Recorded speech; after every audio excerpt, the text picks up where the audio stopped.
Assalamualaikum warahmatullahi wabarakatuh. Selamat datang Kiai Haji Dr. Kandidat Alustad Mukti Ali Kusairi di Keraton Majapahit Jakarta.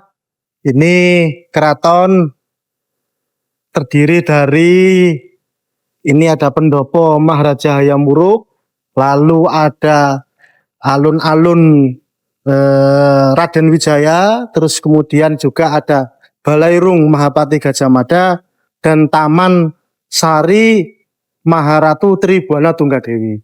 Ini adalah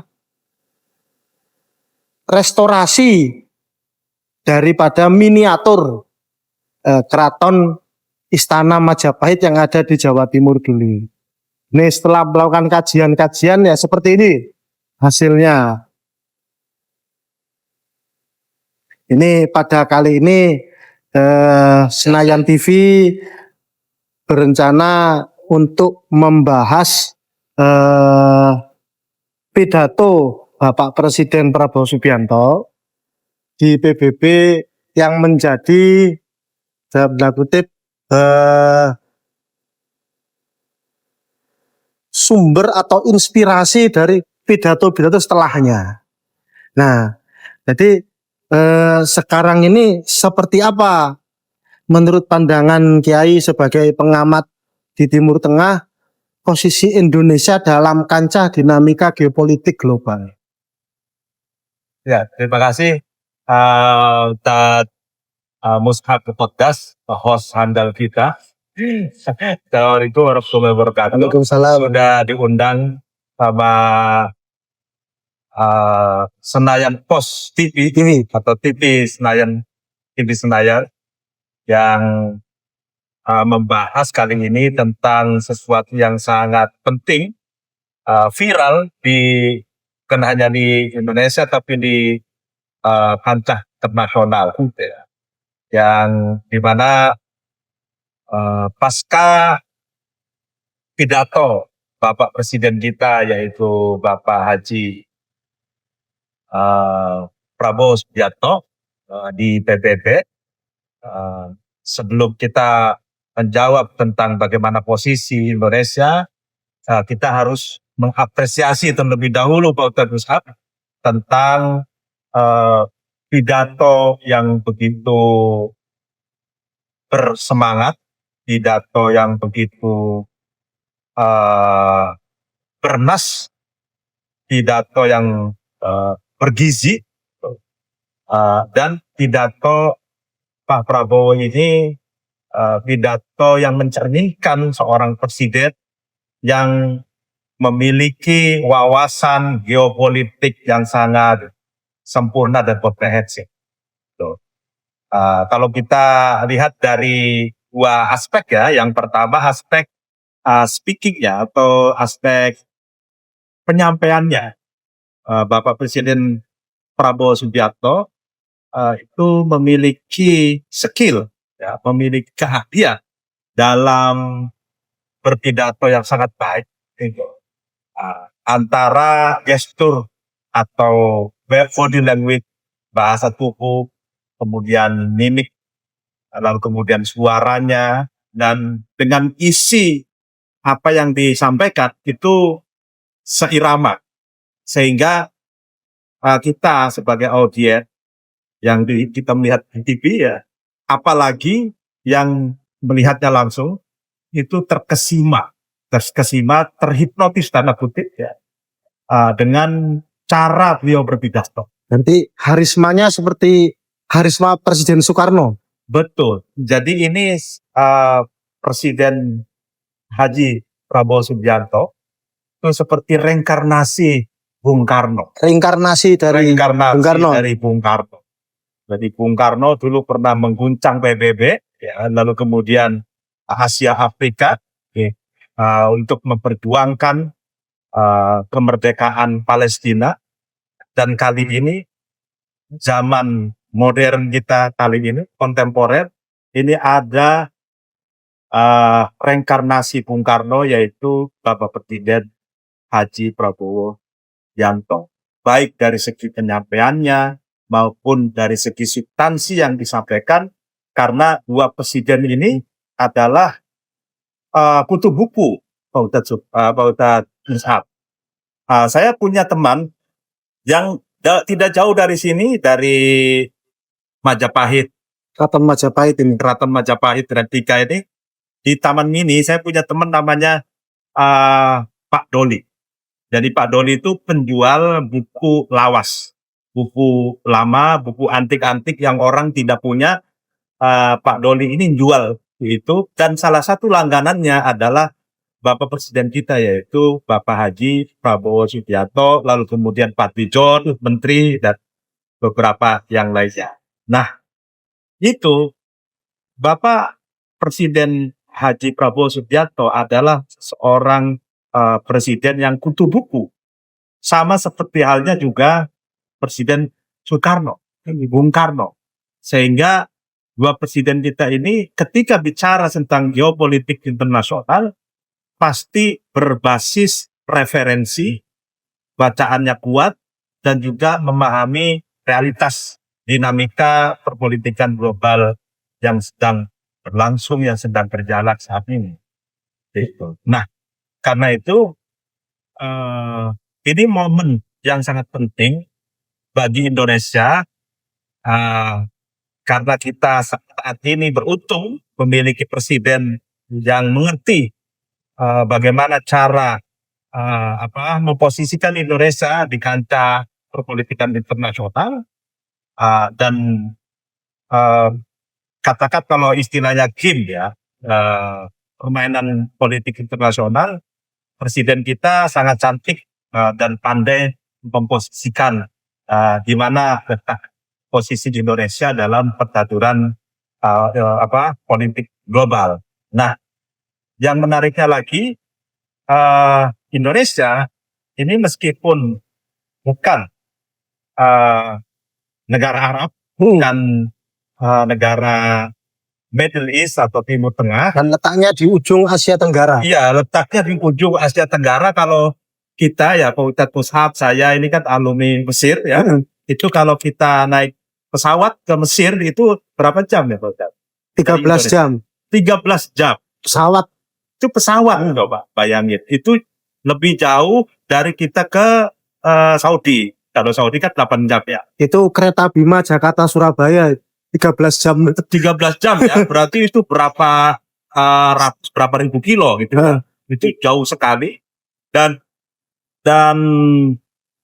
Indonesia adalah negara yang meskipun jauh ya, jauh di sini ya, di sana gitu ya, itu menjadi penentu terciptanya dan menjadi selalu menjadi inspirasi terjadinya momentum kejadian politik internasional yang mercusuar dan menentukan arah dari perpolitikan internasional, khususnya terkait dengan perdamaian untuk saudara kita yang ada di Gaza. Ini menyambung tadi, Presiden Prabowo ini hadir di KTT perdamaian Gaza yang di Sharm El Sheikh. Nah, padahal beliau tidak tanda tangan di sana, tapi hadir. Dan di antara pemimpin Asia Tenggara, beliau dapat dikatakan satu-satunya Asia Tenggara yang hadir. Nah, jadi apa makna kehadiran Presiden Prabowo Subianto di Sharm El Sheikh kemarin? Ya, nah itu Sharm El Sheikh, bukan Sharm El Sheikh. Itu tempat dulu kita berenang. Dulu kita rekreasi. Kita jadi mahasiswa Mesir. Sharm El Sheikh itu maknanya adalah yang pertama berarti Presiden Prabowo itu khususnya khususnya Indonesia ya, yang direpresentasikan oleh Presiden Prabowo itu diperhitungkan oleh semua pihak dan dianggap sebagai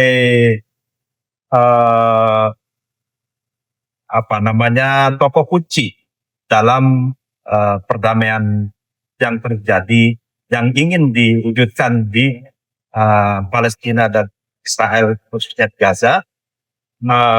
Pertama, kalau dari aspek Barat Amerika ya, yang menjadi inisiator berkumpulnya semua negara-negara Timur Tengah dan Amerika lalu kemudian Indonesia, itu kan Donald Trump yang meminta langsung agar Presiden Prabowo Subianto untuk hadir di Sharm el-Sheikh. Berarti kan ini perkataan Donald Trump yang menginginkan atau ya mengundang Presiden Prabowo, ini kan berdasarkan kebijakan dan pemikiran matang kebijakan politik Amerika. Ya kan, tidak sembarangan seorang presiden Amerika Serikat ya kan, adidaya itu menentukan kebijakan agar nanti di Sharm el-Sheikh itu kita harus mengundang Presiden Indonesia, Presiden Haji Prabowo Subianto.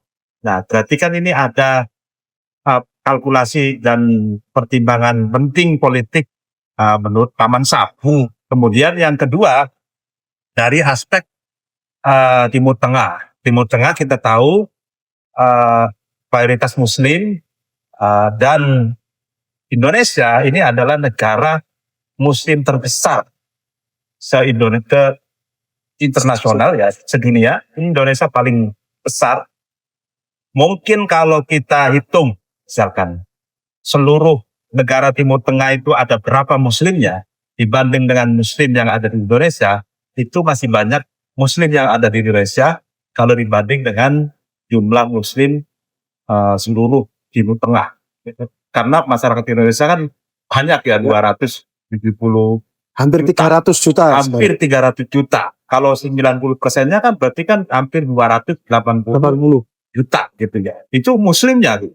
Kalau kita bandingkan dengan Timur Tengah kan, Timur Tengah kan yang paling banyak penduduknya Mesir, Saudi ya, 30 juta gitu ya. Kalau digabung dengan Indonesia itu tetap lebih banyak di Indonesia. Sehingga pertimbangan sebagai solidaritas sesama Muslim, meskipun Indonesia bukan Timur Tengah, tapi menghormati sebagai negara mayoritas Muslim terbesar di Indonesia.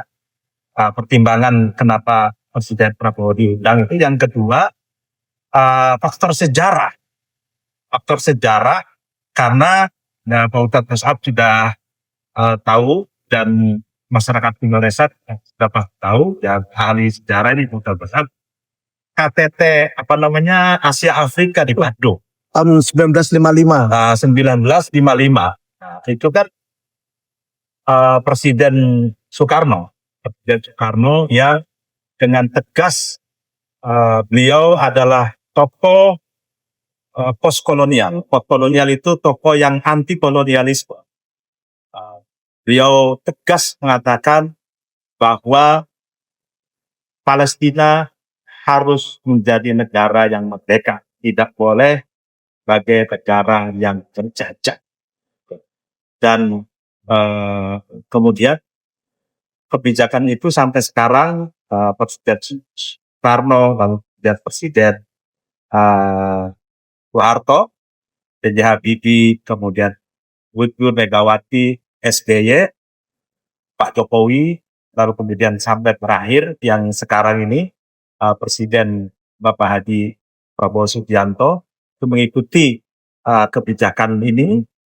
Kita bersama Palestina itu sudah menjadi konstitusi kita sebagai bangsa Indonesia, dan kemudian pertimbangan itu pertimbangan historis. Yang ketiga, pertimbangan sebagai representasi seorang presiden yang berani menyuarakan dengan lantang, tegas, lugas di PBB yang kemarin itu, yaitu Bapak Haji Prabowo Subianto. Jadi lalu kemudian di Sharm el-Sheikh hadir sebagai saksi gitu ya, Pak Ustadz Mus'ab. Nah, saksi itu kan menandakan bahwa orang ini sangat penting. Karena untuk kehadirannya itu sangat penting untuk sebagai saksi. Kalau saksi ini kan termasuk bukan hanya saksi sebagai penonton, tapi saksi itu adalah saksi yang termasuk orang yang terlibat juga di dalamnya. Jadi seperti akad jual beli atau akad hutang itu dalam mereka selalu disebutkan faktub syahidah ini gitu. Ya, Berarti ya. analogi Presiden Prabowo ini datang di Salam LSC ini sebagai seperti hanya saksi suatu akad perjanjian. Akad perjanjian jual beli atau akad perjanjian keuangan dan sebagainya penting walaupun saja saksi tapi tertulis gitu. Ya, Terus dalam Al-Qur'an itu. ya, tertulis apalagi tertulis dalam Al-Qur'an. Dan kalau dalam misalkan kalau kita analogikan sih lebih tepatnya itu seperti saksi pernikahan. Oh, berarti pernikahan. Ya. Jadi pernikahan atau misalkan ada dua pihak yang bercerai lalu kemudian sudah tolak bain lalu kemudian konflik lalu kemudian ingin menyatu kembali. Kan itu kan harus kawin lagi dulu. Nah, kawin atau orang yang belum nikah lalu kemudian karena konflik yang satu nggak mau, ini gimana agar dua-duanya ini mau, agar dua-duanya mau menikah harmonis itu berdampingan. Nah, lalu kemudian dinikahkan. Kemudian menjadi di situ ada saksi. Saksi dalam pernikahan itu adalah rukun yang harus ada di dalamnya. Orang kan kalau nikah antara calon suami, calon istri kan nggak sah, nggak ada saksi. Misal calon suami, calon istri, wali nikah, ya kan? Nah itu kan disyaratkan juga harus ada saksi, gitu. Nah saksi Pak Presiden Haji Prabowo Subianto itu hadir sebagai saksi di Sharm el-Sheikh ya, untuk perdamaian antara Israel dan Palestina. Itu seperti saksi pernikahan. Kalau Pak Bidang gini, kalau saksi pernikahan itu kan kalau tidak ada saksi itu tidak sah pernikahan itu. Dan saksi ini diterima semua pihak. Dan saksi ini menandakan sebagai orang yang bisa diterima oleh semua pihak. Kalau tidak bisa diterima semua pihak, tidak bakal menjadi saksi. Kan gitu. Itu kalau transaksi jual beli kan itu sebetulnya tidak harus ada saksi. Tapi kalau dalam pernikahan itu harus ada saksi. Nah, ini kan ingin menikahkan antara Palestina dan Israel. Dalam pengertian Mendamaikan. Yang tadinya itu konflik terus, lalu kemudian beliau tahu ya kan ditangkap oleh dunia bahwa sikap Indonesia secara konstitusional dibacakan, diucapkan, dipidatokan oleh Presiden Bapak Haji Prabowo Subianto bahwa Indonesia bersama Palestina harus menjadi negara yang merdeka, berdaulat, dan solusinya adalah two-state solution, solusi dua negara yang damai, yang berdampingan dan damai. Dan berdampingan dan damai, tidak ada konflik, tidak ada peperangan, dan tidak ada kekerasan lagi. Nah, Yai, ini kita jika berkenan kita melihat ke ruangan ke Balairung Mahapati Gajah Mada untuk melanjutkan wawancara. Siap.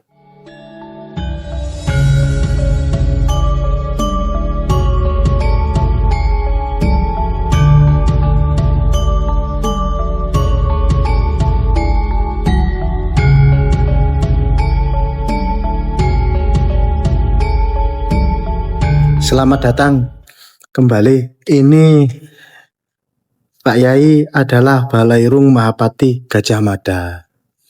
Jadi semua raja-raja Majapahit ini ada patung-patungnya di sini. Dari Raden Wijaya Kertarajasa sampai dengan Brawijaya V. Ini per tahunnya ada. Sriwijaya Negara yang mindahkan dari Tarik ke Trowulan, lalu ke Tribaya Tunggadewi, terus Hayam Wuruk, Atu Suhita, sampai ke Brawijaya 1, 2, 3, 4, 5. Ini ada di sini semua. Dan para raja Majapahit ini itu didatangi atau disowani dulu itu oleh para tamu dari mancanegara. Banyak tamu, apakah itu pedagang, apakah itu juga raja-raja terutama dari Asia Tenggara, dan mereka ingin menyelesaikan konflik pun datang ke Majapahit. Konflik internalnya mereka diselesaikan oleh Majapahit, dan ini bentuk konsolidasi Nusantara zaman Majapahit dulu. Nah, zaman sekarang ini berapa waktu yang lalu kita melihat ada kunjungan seorang politisi atau tokoh penting di Palestina, Mustafa Barghouti. Nah, di mana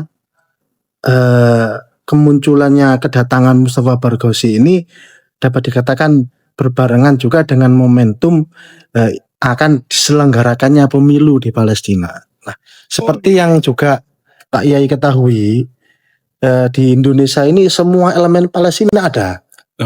Apakah itu Hamas, apakah itu Fatah, ataukah masyarakat Palestina yang memang tidak punya kepentingan atau afiliasi politik, ada di Indonesia. Betul. Nah,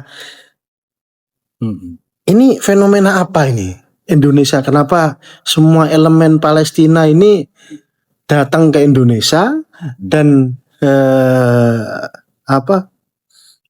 tanda-tanda apakah ini juga akan menjadi tanda-tanda Indonesia pengaruhnya akan kembali seperti Majapahit dulu sebagai kompas atau barometer perdamaian dunia ini? Ini bagaimana pandangannya Pak Yai dengan fenomena ini? Ini menarik ini.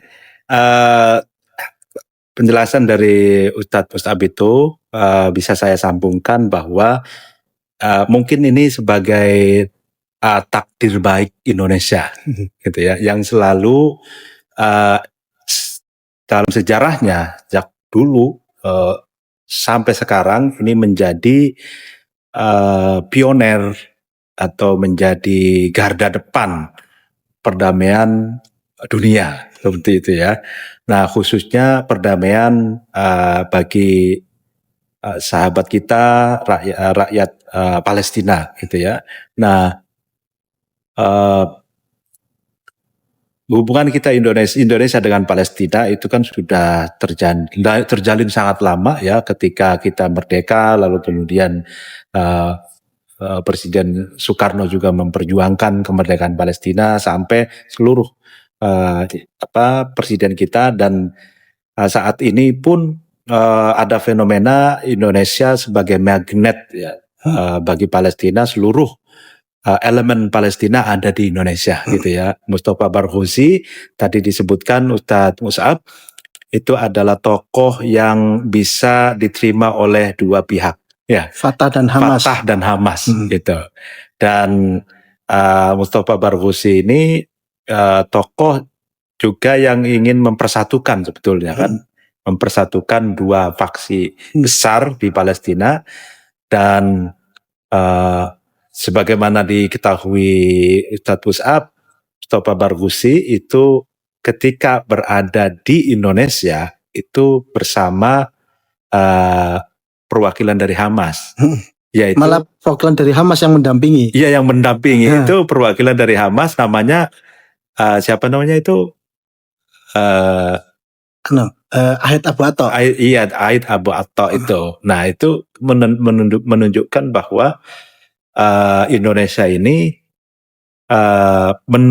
dalam pandangan seluruh faksi ya yang ada di Palestina, ya baik faksi Hamas, faksi PLO, Fatah maupun faksi Jalur Tengah seperti Mustafa Barghouti itu menganggap bahwa Indonesia adalah negara yang sahabat dan negara yang bisa diandalkan karena Indonesia kan negara yang pertama kali membuka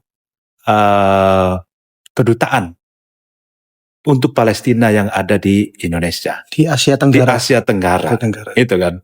Nah, sehingga karena ini Indonesia adalah negara yang memiliki hubungan secara historis dan ada kedutaan Palestina yang ada di Indonesia, sehingga seluruh rakyat Palestina itu kan memiliki akses masuk ke Indonesia. Nah, Pak Ustadz Mus'ab juga tahu,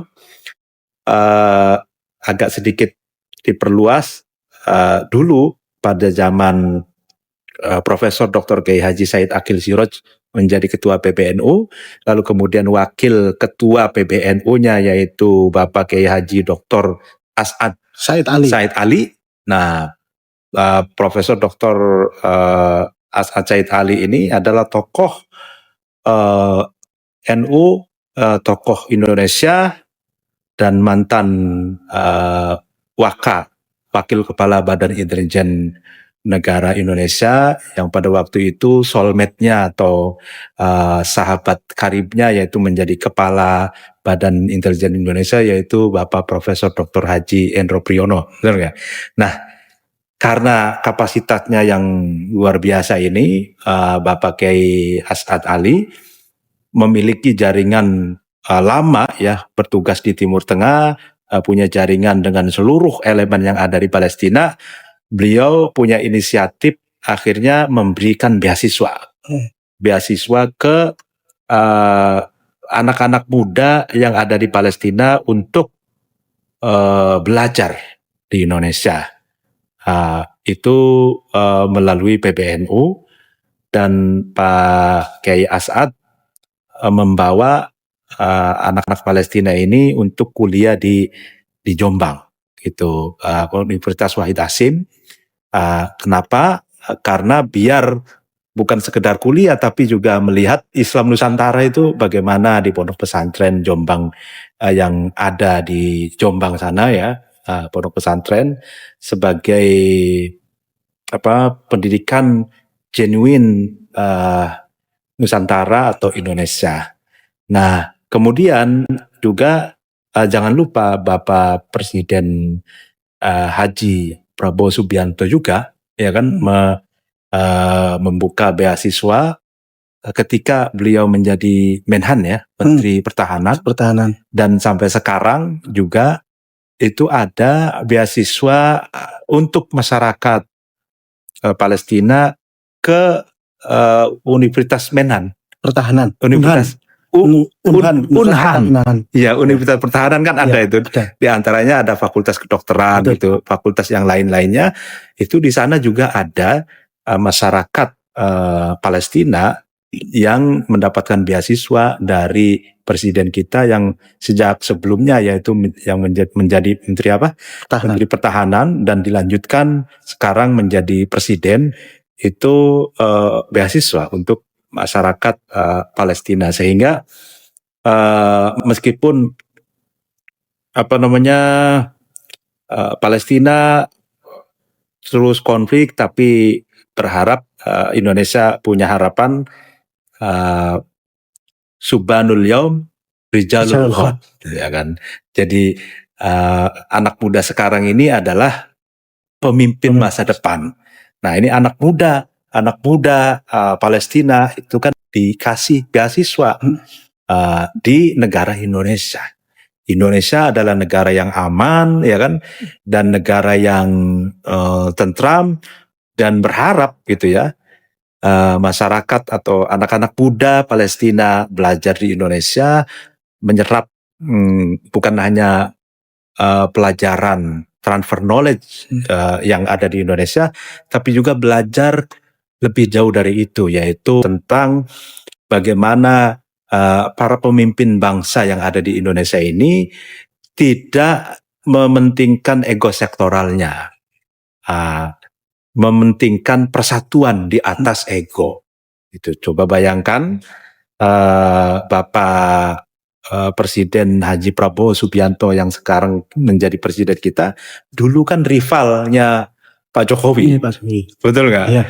Nah, itu pas sekali suasana politik pada waktu itu, tapi pada akhirnya Bapak Presiden Jokowi dan Bapak Presiden Prabowo bersatu menghilangkan ego sektoralnya, mementingkan persatuan bangsa gitu. Nah, contoh-contoh konkret ya bagaimana para pemimpin bangsa Indonesia menyelenggarakan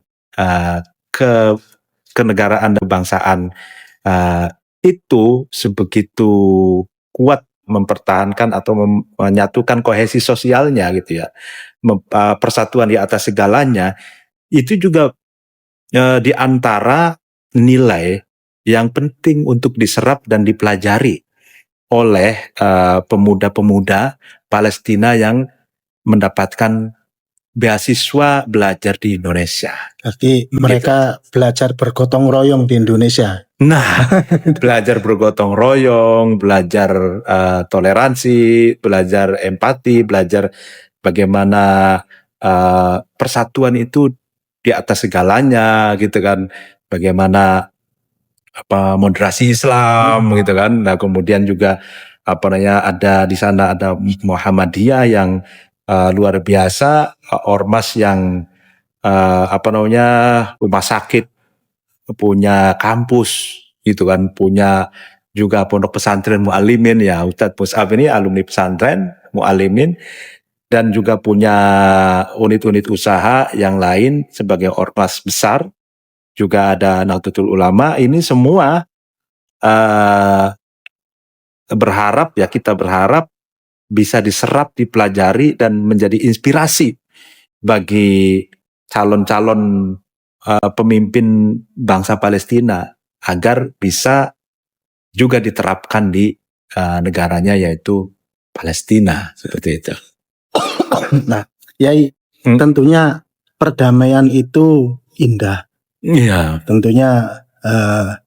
Tentunya perdamaian itu indah. Begitu juga toleransi, gotong royong, semua warna itu indah. Nah, jadi saya ingin ngajak Yai ke Taman Sari Maharatu Tribona Tunggadewi.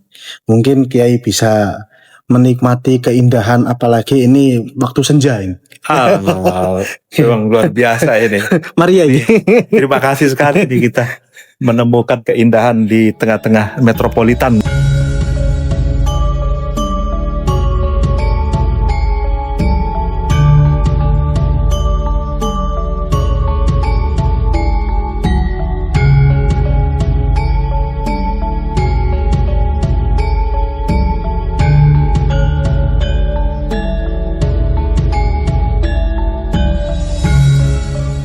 Barusan kita sudah keliling di Taman Sari Maharatu Tribona Tunggadewi. Di belakang kita air terjun Majakaripura. Ini miniaturnya. Aslinya ada di Jawa Timur. Di Tuban itu. Ini Di mana nih? di daerah antara Pasuruan situ Tapal Kuda. Di Tapal Kuda ini. Kalau dalamnya Gua Suci yang ada di Tuban. Ini miniatur peradaban Majapahit zaman dulu. Berarti menunjukkan keindahan peradabannya Nusantara. Dan peradaban itu bisa dibangun jika ada perdamaian. Betul. Pastinya. Nah, Yai, seperti apa gambaran perdamaian Israel Palestina dan juga perdamaian Timur Tengah yang dalam benak Presiden Prabowo dan juga presiden-presiden kita sebelumnya, dari Bung Karno, Pak Harto, Pak Habibie, Romo Yai Gus Dur, Ibu Megawati, Pak SBY, dan juga Pak Jokowi. Betul. Dan seperti apa gambaran perdamaian yang kita cita-citakan? Ya, terima kasih Ustadz Mus'ad. Saya tertarik dengan tulisan Profesor Dr. Haji Hendro Priyono yang ada di Senayan Post ya, yang menjelaskan tentang sejarah dinamika perdamaian Palestina dan Israel dari masa ke masa, dari Presiden Bung Karno, kemudian Soeharto, kemudian B.J. Habibie, Gus Dur, Megawati, SBY, kemudian Pak Joko Widodo, dan terakhir yaitu Presiden Haji Prabowo Subianto. Dan kalau sedikit mereview dari tulisan Profesor Dr. Haji Hendro Priyono, jelas sekali betapa proaktif seluruh presiden dari masa ke masa, presiden Indonesia, untuk memperjuangkan perdamaian dan kemerdekaan Palestina khususnya, dan umumnya Timur Tengah dan juga perdamaian dunia, karena Indonesia itu kan sebagai negara yang punya pengalaman dijajah, gitu kan, sehingga Indonesia bangkit gitu, dan ingin membersamai juga negara-negara yang nasibnya sama dengan Indonesia dulu, sehingga dari situ Presiden Bung Karno ini tokoh yang oleh dunia disebut dengan postkolonial, tokoh yang melawan kolonialisme, dan beliau juga termasuk tokoh yang dihormati oleh seluruh dunia, khususnya dunia Islam di Timur Tengah. Mesir itu kan menghormati sekali Bung Karno, ya kan. Gamal Abdel Nasser itu adalah sohibnya, gitu kan. Bahkan dapat dikatakan muridnya. Bahkan Nasir itu muridnya Soekarno. Nasir itu muridnya Soekarno, banyak mengambil inspirasi dari Bung Karno. Lalu kemudian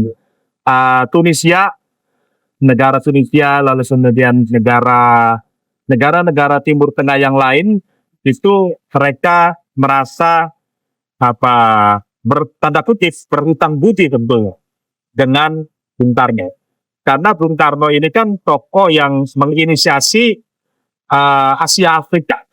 Mengapa itu Asia Afrika? Karena Asia Afrika itulah negara-negara yang dijajah, gitu kan. Nah, negara-negara yang dijajah oleh kolonialisme Eropa pada waktu itu dikonsolidasi, ya kan, oleh Bung Karno untuk bagaimana bersama-sama menyusun strategi memerdekakan dirinya masing-masing. Berarti para pemimpin negara Asia Afrika ini datang ke Indonesia seperti para raja dulu datang ke Majapahit. Nah, betul. Jadi ini sebetulnya pengulangan sejarah, gitu. Restorasi sejarah. Dan ini kan makanya Muhammad Yamin itu adalah orang yang dekat Bung Karno, dan orang yang menginisiasi Sumpah Pemuda, Muhammad Yamin, dan dia juga menulis tentang Gajah Mada. Muhammad Yamin ini juga mengatakan demikian, bahwa apa yang dilakukan oleh Indonesia Raya, yaitu dengan Bung Karnonya, lalu dengan Hatta, dengan semua tokoh-tokoh itu adalah yang mengulang sejarah Majapahit. Yang pertama, yang tadi itu Indonesia menjadi tokoh buruh atau semacam pioner untuk mengkonsolidasi semua kekuatan Asia Afrika, sebagaimana juga Majapahit. Majapahit disewani oleh raja-raja Asia Afrika ketika Majapahit, gitu ya. Lalu kemudian yang kedua, titik persamaannya juga yaitu mempersatukan Nusantara. Gitu lah. Majapahit kan mempersatukan Nusantara bahkan sampai ke Burma, sampai ke Myanmar sana ya. Nah kalau Indonesia itu kan termasuk negara besar juga ya, kepulauan, dan itu mempersatukan Nusantara itu adalah inspirasinya, rujukannya adalah dari Majapahit. Betul kan? Perdamaian dunia ini rujukannya adalah Majapahit. Nah, kalau kita katakan seperti itu, jadi Majapahit sudah pernah memberi contoh bagaimana peran Majapahit sebagai pioner perdamaian dunia. Bagaimana yang dilakukan oleh Bung Karno bersama patung founding kita bangsa Indonesia. Ya. Ini di belakang kita patung Gajah Mada dan patung gajah. Oh iya. Ini gajah ini dulu juga selain kendaraan, ya raja ya juga kendaraan perang. Oh. Itu saking megahnya peradaban Majapahit. Itu, dan dari kemegahan itu ya contoh keindahannya lah yang bisa dibangun peradabannya ini di Keraton Majapahit itu. Dan pastinya tadi keindahan itu, membangun peradaban yang indah itu pasti modalnya adalah perdamaian, stabilitas. Gitu. Jadi kita sudah membahas tentang restorasi sejarah. Nah sekarang seperti apa sih Timur Tengah yang damai, Palestina yang damai, dunia yang damai itu? Ya, persyaratan perdamaian itu kan yang pertama itu terutama, yang paling utama adalah konsolidasi politik gitu untuk mencapai persatuan dan kesatuan gitu. Nah, kalau tanpa itu maka akan mudah diadu domba oleh pihak luar gitu. Jadi kalau ada komitmen bersama gitu, katakan ada imajinasi bersama untuk hidup bersama, mendirikan negara untuk bersama-sama gitu ya, oleh rakyat, untuk rakyat gitu. Nah, itu kalau itu kokoh ya, persatuan itu kokoh, maka tidak mudah untuk diadu domba seperti itu. Sebagaimana Patih Gajah Mada, Hayam Wuruk itu kan ingin mempersatukan seluruh Nusantara menjadi satu negara dan bangsa. Begitu juga Indonesia berhasil berbagai kepulauan disatukan. Juga negara-negara yang lain, terutama juga kalau Palestina ya ingin berdiri kokoh menjadi negara bangsa yang utuh, yang mandiri dan merdeka, itu syarat mutlak yang pertama adalah harus bersatu dari semua faksi yang ada. Faksi PLO, Fatah, kemudian Hamas, dan kaum moderat dan sekuler yang lain semuanya, dan juga semua agama-agama yang berbeda yang ada di Palestina itu harus bersatu. Tidak boleh mementingkan ego sektoralnya masing-masing gitu. Itu yang pertama. Agar apa? Agar tidak mudah diadu domba oleh pihak lain. Nah, kita tahulah di dalam sejarah Indonesia juga ada politik adu domba dari penjajah, yaitu kolonial, yaitu Dividend of Impera gitu ya. Aktor non-state biasanya ya awalnya. Aktor yang bukan negara seperti POC. Aktor yang bukan negara, dan dia juga ada istilahnya londo ireng. Jadi orang pribumi yang kemudian berpihak kepada penjajah gitu. Nah itu kan pada akhirnya kan mudah dipecah ataupun politik belah bambu gitu ya. Nah tapi ketika bangsa ini itu memiliki kesadaran bahwa kita harus bersatu, akhirnya kan menjadi merdeka dan damai. Dan ini yang dilihat juga perang ini ya bahkan dari 2021 Ya, kemudian muncul lagi 2023 sampai sekarang ini, dan saya juga melihat rakyat Israel ini sudah jenuh untuk perang sebenarnya. Israelnya sendiri, rakyatnya. Jadi adakah kemungkinan nanti rakyat Israel dan rakyat Palestina ini hidup berdampingan? ya. Nah, itu menarik. Kan sekarang ini ada fenomena baru, ya. Yang pertama, people to people, rakyat dengan rakyat, itu kan sudah mengalami kejenuhan dalam peperangan, lalu kemudian ada kesadaran juga dari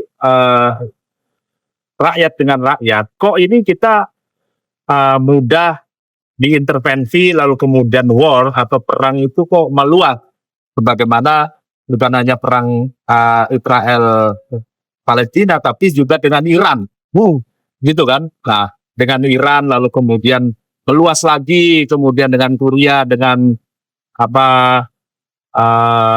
kemarin terjadi eskalasi dengan Qatar, ya, karena Israel itu ingin menghajar para pemimpin Hamas yang ada di Qatar, tapi konon informasinya itu ternyata tidak kena gitu. Hanya Hanasnya kalau nggak salah ya yang kena itu. Nah, eskalasi politik yang semakin meluas, yang mengkhawatirkan masyarakat Palestina dan Israel, karena ini melibatkan negara-negara lain.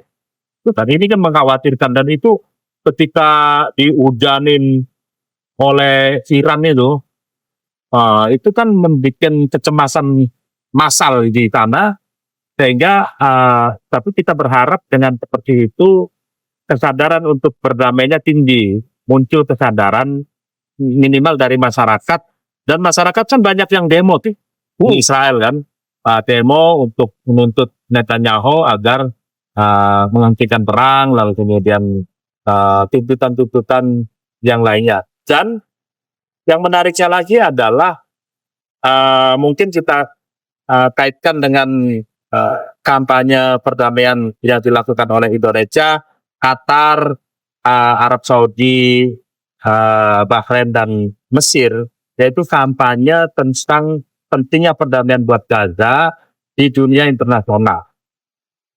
Lalu kemudian yang terakhir kali dari Prancis, Inggris dan beberapa negara-negara kuat Eropa itu kan mendukung Palestina merdeka, ya kan itu menarik sekali. Jadi ini kan syarat mutlak berdirinya negara Palestina juga harus dapat dukungan internasional. Sebagaimana juga diplomasi yang dilakukan oleh pada founding kita Indonesia, misalkan itu Agus Salim, ya kan Pak Agus Salim, lalu kemudian Titan Tahrir, lalu kemudian Tan Malaka dan Patut Duta, itu sudah pasti Bung Karno, Hatta dan lain sebagainya, itu kan di antara perjuangan memerdekakan bangsa Indonesia itu dengan diplomasi internasional, meminta dukungan internasional, yaitu minta dukungan ke Amerika, minta dukungan ke Eropa, minta dukungan ke negara-negara kuat. Pada akhirnya Indonesia mendapatkan dukungan ikut merdeka. Begitu juga Palestina. Jadi Palestina ini, menurut saya untuk Palestina ini ada progres yang sangat bagus gitu ya, dan progres yang ada kemajuan yang sangat signifikan, yaitu diplomasi, keberhasilan diplomasi di tingkat internasional, khususnya mendapatkan pengakuan dari negara-negara kuat Eropa, yaitu Prancis, Inggris dan yang lainnya. Dan ini saya yakin tidak bisa lepas dari peran Indonesia. Gitu kan? Indonesia dengan presiden kita yang fasih berbahasa Inggris, gitu kan, dan bahkan bahasa Inggrisnya itu lebih fasih dari orang Inggrisnya sendiri, karena Pak Presiden Prabowo itu bisa berbahasa Inggris, lalu kemudian orang Eropa, orang Inggris itu bisa ketawa gitu. Itu kan apa namanya makomnya apa namanya level bahasa asing yang tertinggi itu kan ketika kita menggunakan bahasa ISIS, kemudian orang yang punya bahasanya ketawa, bisa ketawa gitu kan. Bisa memahami. Bisa memahami dan bisa memahami dan bisa ketawa kan gitu. Makanya joke atau humor-humor itu bisa ketawa gitu. Nah itu Selain memahami bahasa juga memahami budayanya ya. nah berarti kan iya Presiden Prabowo ini bukan hanya memahami bahasa saja, budaya, dan mungkin joke-joke humor-humor ala Eropa, ala Amerika beliau kuasai. Dan ini jadi modal beliau. Dan modal beliau dalam diplomasi. Gitu. Begitu juga Agus Salim. Itu kan orang yang dalam diplomasinya menggunakan job-job dan jetaka Agus Salim. Begitu juga Gus Dur gitu ya. Dan kemarin tuh kan Presiden Prabowo di Forbes itu membuat siapa sih yang ketawa itu.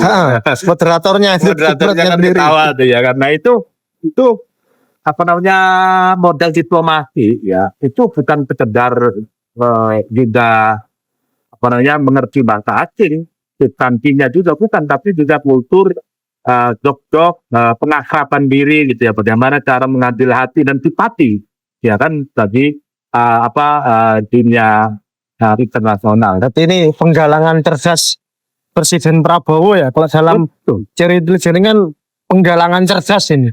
Penggalangan cerdas, jenius. Penggalangan jenius untuk apa namanya Palestina dan perdamaian two-state solution. Jadi ini yang perlu dijelaskan bahwa two-state solution itu solusi dua negara itu kan sudah lama ya. Ini basis konstitusi kita. Tapi kita tetap apa namanya bersama Palestina. Dan saya pribadi juga adalah orang yang sangat Palestina, mendukung Palestina sejak dulu sampai sekarang. Itu berharap Palestina merdeka dan berdamai, hidup damai, membangun kesejahteraan ekonomi, membangun budayanya, dibangun kembali, lalu kemudian kesejahteraan bagi masyarakatnya, perdamaian, dan tentu saja selain persatuan tadi itu adalah membangun toleransi antar agama, gitu kan? Nah, toleransi antar agama ini harus juga menjadi lem perekat bagi bangsa Palestina, agar Palestina begitu merdeka. Jadi kembali lagi, intinya Ustadz Indonesia apa namanya kata Bapak Prof. Dr. Haji Hendro Priyono ini tertulis dengan cinta emak gitu ya dalam diplomasi internasional untuk Palestina dan two-state solution. Dan ini merupakan restorasi sejarah peran historis yang dulu juga dilakukan oleh Majapahit, dalam hal ini Pabi Gajah Mada, dalam mengkonsolidasikan perdamaian di kawasan Asia Tenggara. Ini juga dilakukan oleh Presiden Prabowo. Betul, jadi Presiden Prabowo ini bisa dikatakan juga selain reinkarnasi Bung Karno, juga reinkarnasi Pabi Gajah Mada dalam media modern. Karena dengan penggalangan cerdasnya bisa dan berhasil mewujudkan perdamaian saat ini. Betul, ya seperti itu. Baik, pemirsa, ini wawancara khusus kita dengan pakar Timur Tengah, Kiai Haji Mufti Ali Qusairi, tentang perdamaian, dan ini adalah upaya bukan hanya dari zaman modern, tapi dari zaman Majapahit dulu ini sudah dilakukan oleh bangsa-bangsa Nusantara. Kita bertemu di lain waktu. Wassalamualaikum warahmatullahi wabarakatuh. Waalaikumsalam warahmatullahi wabarakatuh.